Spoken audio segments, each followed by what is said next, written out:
కేసీఆర్ గారు నిర్ణయం మేరకి, పార్టీ అధ్యక్షుల నిర్ణయం మేరకి ఇవాళ బీఫామ్ నాకు మెదక్ పార్లమెంట్ నియోజకవర్గంలో బీఆర్ఎస్ పార్టీ నుంచి బీఫామ్ ఇవ్వడం జరిగింది.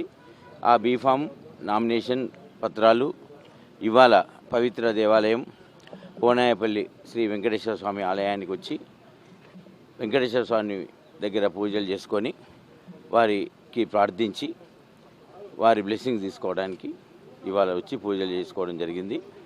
వారి దగ్గర పూజా కార్యక్రమం ముగించుకొని మెదక్ కలెక్టర్ ఆఫీసులో నామినేషన్ వేయడానికి బయలుదేరుతూ ఉన్నాం.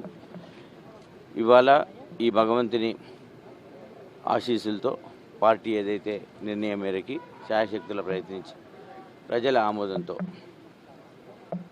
ఘన విజయం సాధిస్తూ ఉన్నాం. మెదక్ పార్లమెంట్ సీటుకి బీఆర్ఎస్ పార్టీ అభ్యర్థిగా ప్రజల ఆశీస్సులు నాకు ఇవ్వాలని చెప్పి ఈ మెదక్ పార్లమెంట్ నియోజకవర్గంలో ఉన్న ప్రతి కుటుంబంలో ఒక కుటుంబ సభ్యునిగా ఉండి వారి ప్రజాసేవలోనే పూర్తి స్థాయిలో నిమగ్నమై వారి కుటుంబ సభ్యునిగా ఉంటా అని చెప్పి జిల్లా అభివృద్ధి ఈ 3 జిల్లా కేంద్రాలు ఏవైతే మెదక్ పార్లమెంట్ నియోజకవర్గంలో వస్తున్నాయో వీటిని అభివృద్ధి బాటలో ఉంచడానికి కేసీఆర్ గారు అదేవిధంగా శ్రీ హరీష్ రావు గారి ఆధ్వర్యంలో స్థానిక శాసనసభ్యుల ఆధ్వర్యంలో ప్రజాప్రతినిధుల ఆధ్వర్యంలో అందరి సూచన మేరకు ప్రజాసేవలో అంకితమవుతానని చెప్పి ఈ భగవంతుని సాక్షిగా చెప్తూ సేవకుడిగా నేను ప్రజల దగ్గరికి వస్తున్నా, నాకు దీవెనలు ఇవ్వండి.